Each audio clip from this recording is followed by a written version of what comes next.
الحمد لله رب العالمين والصلاة والسلام على سيد الأنبياء والمرسلين وعلى آله وصحبه أجمعين أما بعد. قال الله تبارك وتعالى في كتابه العظيم: أعوذ بالله من الشيطان الرجيم. بسم الله الرحمن الرحيم.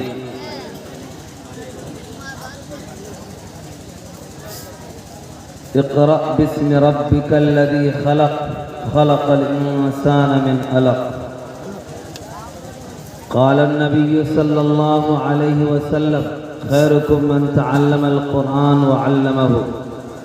وقال عليه الصلاة والسلام: يقال لصاحب القرآن: اقرأ وارتقي ورتل كما كنت ترتل في الدنيا إلى آخره، أو كما قال عليه الصلاة والسلام. حضرات علماء کرام، میرے محترم بزرگوں، دوستوں، سب سے پہلے آپ حضرات سے میری گزارش ہے کہ جو لوگ اس طرح سے منتشر ہو کر بیٹھے ہوئے ہیں وہ پنڈال میں آ کر بیٹھے. یہ بہت ہی روحانی مجلس ہے، کیونکہ 6 بچوں کی دستار بندی ہونی، سر پہ پگڑی باندھی جائے گی. یہ بہت ہی روحانی اور روح پرور مجلس ہے، اسی لیے اس مجلس کا تقاضا ہے کہ آپ آخر وقت تک ساتھ دیں. آپ کے سامنے انشاءاللہ میرے بعد 3 بڑے علاقے کے 3 بڑے عالم آپ کے سامنے خطاب فرمائیں. آپ کے ہی علاقے کے ہیں، بہت ہی ہونہار نامور عالم دین ہیں، حضرت مولانا قاضی سرور عالم صاحب قاسمی دامت برکاتہم، جو دارالقضا کے ذمہ دار ہیں اور ماشاءاللہ بہت ہی مضبوط عالم ہیں. آپ کو انہیں بھی سننا ہے. اور حضرت مولانا مفتی و قاضی نیر اسلام قاسمی، استاد جامعہ اسلامیہ پٹنہ، جو استاد حدیث اور ادب ہیں، درجنوں کتاب کے مصنف ہیں، وہ بھی آپ کے سامنے انشاءاللہ خطاب فرمائیں گے. اور اسی طرح حضرت مولانا مفتی عبید اللہ صاحب قاسمی، استاد جامعہ اسلامیہ پٹنہ، وہ بھی آپ سے خطاب فرمائیں. آپ لوگ جو یہ اٹھک بیٹھک کا سلسلہ جاری فرمائے ہیں اور آپ نے یہ پروگرام کیا ہے، بہت ہی محنت سے مشقت سے یہ پروگرام منعقد کیا ہے، اس کا تقاضا ہے کہ آپ بیٹھیں، آپ ان بچوں کی حوصلہ افزائی کریں. آپ میری بات، میری تقریر سنتے رہتے ہیں، لیکن جن لوگوں کا نام میں نے لیا ہے وہ آپ کے سامنے انشاءاللہ تفصیل سے بات کریں گے. آپ لوگ تھوڑا آگے بڑھ جائیے، یہ جو خالی جگہ ہے پر کیجیے، آگے بڑھیے. آپ لوگ آگے بڑھیے بھائی، جو پیچھے والے ہیں آگے بڑھیں، آگے بڑھیے تاکہ اٹھک بیٹھک کا سلسلہ بند ہو جائے. آپ آگے بڑھیے. ماشاءاللہ دینی مجلس کا تقاضا یہی ہے کہ آپ آگے بڑھیں اور مل کر کے بیٹھیں. آگے آئیے. اور یہ لوگ جو روڈ پر کھڑے ہیں ان سے گزارش ہے آپ لوگ اندر آئیے، آپ لوگ اندر آئیے، یہاں سامنے اندر آ کر کے بیٹھیں. یہ پیچھے والے کیوں نہیں اٹھ رہے ہیں آپ لوگ بھائی؟ آپ لوگ پیچھے سے آگے بڑھیے. آیت تلاوت کی ہے: اقرأ بسم ربک الذی خلق. نبی کریم صلی اللہ علیہ وسلم کو جب نبوت و رسالت سے سرفراز کیا گیا تو سب سے پہلی آیت جو نازل ہوئی یہی 5 آیت: اقرأ بسم ربک الذی خلق خلق الانسان من علق، اقرأ وربک الاکرم الذی علم بالقلم علم الانسان ما لم يعلم. بخاری شریف کی روایت ہے، حضرت جبرائیل علیہ السلام نبی کریم صلی اللہ علیہ وسلم کی خدمت میں تشریف لائے. انہوں نے آپ سے فرمایا اقرا پڑھیے. آپ نے فرمایا ما انا بقارئ، میں پڑھنا نہیں جانتا. پھر انہوں نے عرض کیا اقرا پڑھیے. آپ نے فرمایا ما انا بقارئ، میں پڑھنا نہیں جانتا. پھر انہوں نے فرمایا اقرا پڑھیے. آپ نے فرمایا ما انا بقارئ، میں پڑھنا نہیں جانتا. اس کے بعد آپ صلی اللہ علیہ وسلم کو اپنے سینے سے چمٹایا اور زور سے بھیجا، دبایا. آپ صلی اللہ علیہ وسلم پڑھنا شروع کر دیا. اقرا بسم ربک الذی خلق. یہ 5 آیتیں سب سے پہلے نازل. ان 5 آیتوں میں اللہ تعالیٰ نے اپنے بندے کو پڑھنے کی ترغیب دی. پڑھو. کیا پڑھو؟ اپنے رب کے نام کو پڑھو. ظاہر بات ہے کہ اپنے رب کے نام کو تم پڑھو گے تو رب کا نام کہاں ہے؟ جو وحی نازل ہو رہی ہے، جو قرآن نازل ہو رہا ہے، جو کتاب نازل ہو رہی ہے، اس کو تم پڑھو. 4 آسمانی کتابیں، تورات، زبور، انجیل، قرآن کریم، یہ 4 مشہور ترین کتاب. ان 4 کتابوں میں سے آپ کے پاس یعنی مسلمانوں کے پاس جو کتاب ہے وہ قرآن کریم. قرآن کریم کی بڑی فضیلت ہے. دنیا میں ایسی کوئی کتاب نہیں ہے جس کی اتنی فضیلت بیان کی گئی ہو جتنی فضیلت قرآن کریم کی بیان کی گئی. قرآن کریم پڑھنا ثواب، قرآن کریم سننا ثواب. نیکیوں سے خالی نہیں. آپ پڑھیں گے تو بھی نیکی، آپ سنیں گے تو بھی نیکی. دنیا میں کوئی کتاب ایسی نہیں ہے جس کے پڑھنے پر، سننے پر نیکیاں ملتی ہیں سوائے قرآن کریم. اور نبی کریم صلی اللہ علیہ وسلم کا یہ جیتا جاگتا معجزہ ہے. 1450 سال گزر گئے، آج بھی یہ کتاب ایسے ہی باقی ہے جیسے آج سے 1450 سال پہلے باقی تھی. جیسے اس زمانے میں پڑھی جاتی تھی، پڑھنے کا طریقہ تھا، پڑھنے کا لہجہ تھا، ویسے ہی آج یہ کتاب پڑھی جاتی ہے، پڑھنے کا طریقہ ہے، لہجہ ہے، من و عن اسی طرح پڑھا جاتا ہے. زبر زیر پیش کسی چیز میں کوئی تبدیلی نہیں. نبی کریم صلی اللہ علیہ وسلم نے فرمایا خیرکم من تعلم القرآن وعلمہ. تم میں سب سے بہترین آدمی وہ ہے جو قرآن پڑھتا ہے، پڑھاتا ہے، قرآن سیکھتا ہے، سکھاتا ہے.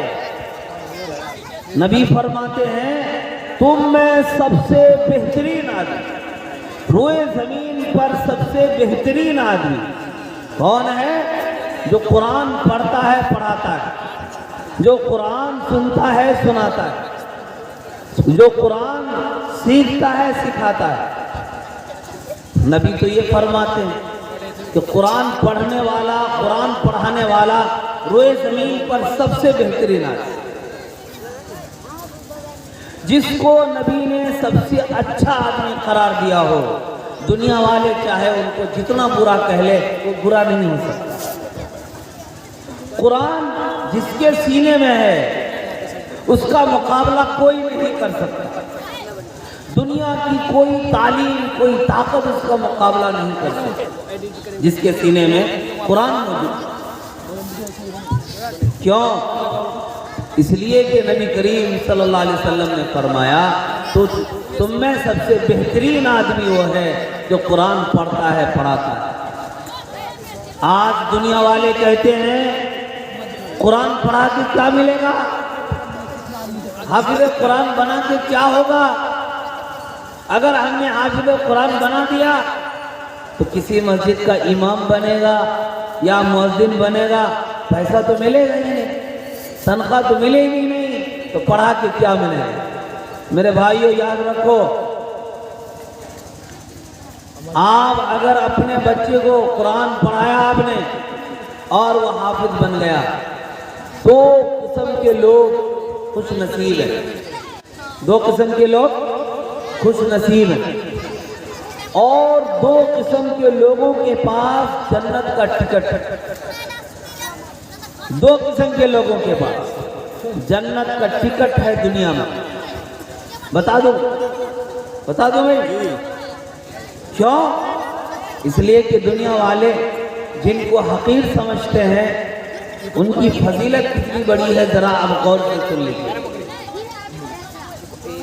ایک وہ آدمی، وہ مسلمان جس کا معصوم بچہ مر گیا، کل قیامت کے دن اللہ تعالیٰ کے سامنے وہ معصوم بچہ اپنے رب سے اپنے والدین کے لیے جنت کی سفارش کرے۔ جس کا بچہ مر گیا، بچپن میں مرا، معصومیت کی حالت میں مرا، وہ اپنے والدین کے لیے سفارش کرے، تو بتاؤ اس کے پاس جنت کا ٹکٹ ہے کہ نہیں؟ خوش نصیب بندہ ہے وہ جس کا بچہ بچپن میں مر گیا۔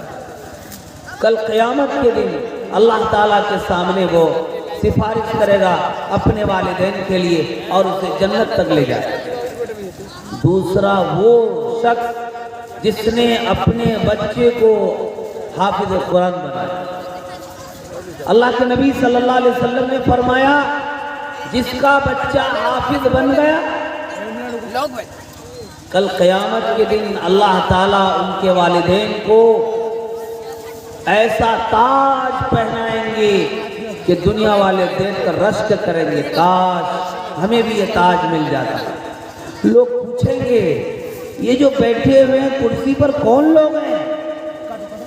کوئی نبی ہیں یا کوئی ولی ہیں، کوئی قطب ابدال ہیں، کون ہیں؟ عرض کیا جائے گا یہ فلاں حافظ قرآن کے والدین ہیں۔ اللہ اکبر کبیرہ، فلاں حافظ قرآن کے والدین ہیں، ان کے سر پر تاج رکھا جائے گا، ایسا تاج جو سورج چاند سے زیادہ چمکتا ہو، اور جس کے سر پر ہی سورج چاند آ جائے تو کیا اعزاز ہوگا اس کا جو خود حافظ قرآن۔ جب ماں باپ کا درجہ اتنا اونچا ہوگا تو اس بچے کا درجہ کتنا اونچا ہوگا۔ ہر مسلمان کو چاہیے کہ وہ اپنی اولاد کو حافظ قرآن بنائے۔ اگر کسی کے پاس 2 بچے ہیں، 3 بچے ہیں، 4 بچے ہیں، 5 بچے ہیں، بیٹا ہے، بیٹی ہے، تو کم سے کم ایک کو حافظ قرآن بنائے تاکہ وہ جنت کا مستحق ہے۔ دنیا کماؤ منع نہیں، دنیا کی تعلیم دلاؤ منع نہیں ہے، ڈگریاں دلاؤ منع نہیں ہے، لیکن مسلمان ہونے کی حیثیت سے جنت کا حقدار بننے کی کوشش کرو۔ دنیا میں آپ مال کمائیں گے، دنیا میں مکان بنائیں گے، دنیا میں عہدہ مل جائے گا، دنیا میں منصب مل جائے گا، یہ سب کا سب دھرا رہ جائے گا۔ کیا بھائی ساتھ میں جاتا ہے کیا؟ کوئی مر گیا آپ کے گاؤں میں، کیا جب مر جاتا ہے تو قبر میں سارے زمین کے کاغذات بھی رکھ دیے جاتے ہیں کہ بھئی تیرا مال جمع کیا ہوا تو لے جا، اور جتنے پیسے بینک میں تجوری میں رکھے ہوئے سب ڈال دیے جاتے ہیں؟ ایسا ہوتا ہے کیا؟ ہمارے گاؤں میں تو نہیں ہوتا ہے، کہیں آپ کے گاؤں میں ہوتا ہے کیا؟ نہیں ہوتا ہے۔ تو یہ سب کے سب کوئی اور اس کے مالک ہو جاتے ہیں، اور کوئی اور اس کا مالک ہو جاتا ہے، اور اس کے قبر میں نہیں رکھے جاتے، تو پتہ یہ چلا اس کے ساتھ صرف اعمال جانے والے۔ اسی لیے ہم اور آپ ہر مسلمان کو چاہیے کہ کم سے کم ایک بچے کو ضرور وہ حافظ قرآن بنائے تاکہ وہ جنت کا مستحق بن جائے۔ نبی کریم صلی اللہ علیہ وسلم نے فرمایا یقال لصاحب القرآن اقرأ وارتقی ورتل کما کنت ترتل فی الدنیا، کہ اللہ تعالیٰ فرمائے گا صاحب قرآن سے، حافظ قرآن سے اقرا پڑھتا جا، چڑھتا جا۔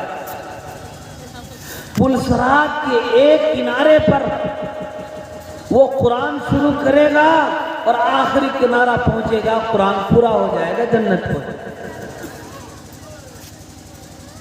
دوسری حدیث میں اللہ کے رسول نے فرمایا ایک حافظ کو اللہ تعالیٰ اجازت دے گا کہ تم 10 آدمیوں کی سفارش کر سکتے ہو، اپنے خاندان میں سے ایسے 10 لوگوں کی سفارش کرو جن کے بارے میں جہنم کا فیصلہ ہو چکا۔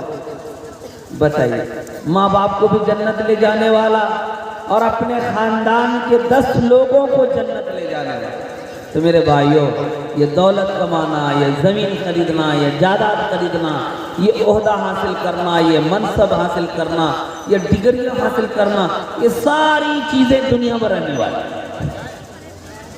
لیکن اگر آپ نے اپنا ایک بچہ کو حافظ بنا لیا تو والدین بھی جنتی اور ان کے ساتھ ساتھ 10 لوگوں کو اور جنت لے جائے۔ بتاؤ کتنی بڑی فضیلت ہے۔ کیا دنیا میں کوئی کتاب ہے جس کے پڑھنے پر اتنی فضیلت ہو؟ بتا دو، ہاں؟ کوئی کتاب نہیں جو اتنی بڑی فضیلت مل سکے۔ آج دنیا والے کہتے ہیں کہ حافظ بنا دینے سے کیا ملے گا؟ ارے حافظ بنا دے تو کیا نہیں ملے گا؟ دنیا میں جس کو اللہ امام بنا دیا، آخرت میں بھی امام رہے گا۔ یہ بات آپ لکھ لو،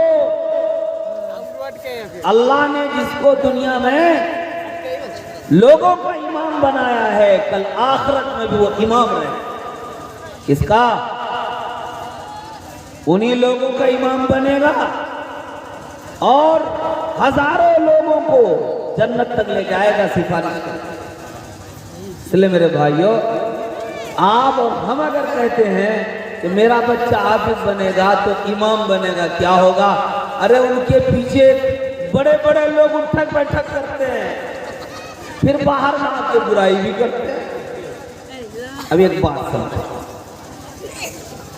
ہمارے استاد، ہم نے ان سے کتابیں پڑھی، ہم عالم بن گئے۔ جب ہمارے استاد آتے ہیں تو ہم ایسے ہاتھ باندھ کے کھڑے ہو جاتے ہیں۔ ہماری عمر 40 سال ہو گئی، پھر بھی ہم ان کے سامنے بچے کی طرح کھڑے ہو جاتے ہیں۔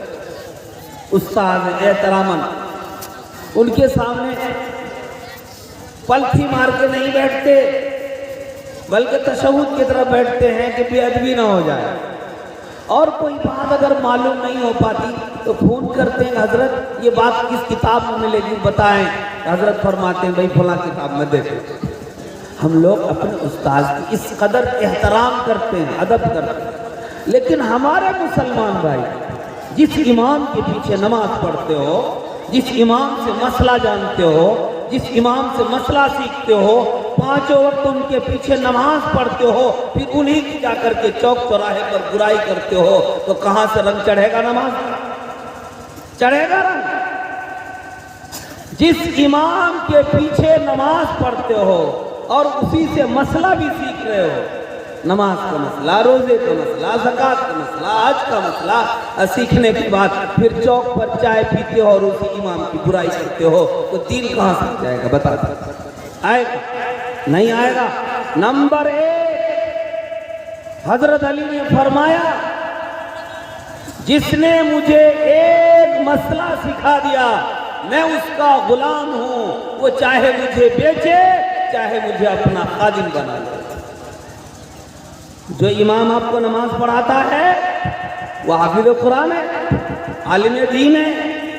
اگر اس نے سال بھر آپ کو نماز پڑھایا تو سال بھر میں آپ نے ضرور 10 مسئلے سیکھے ہیں۔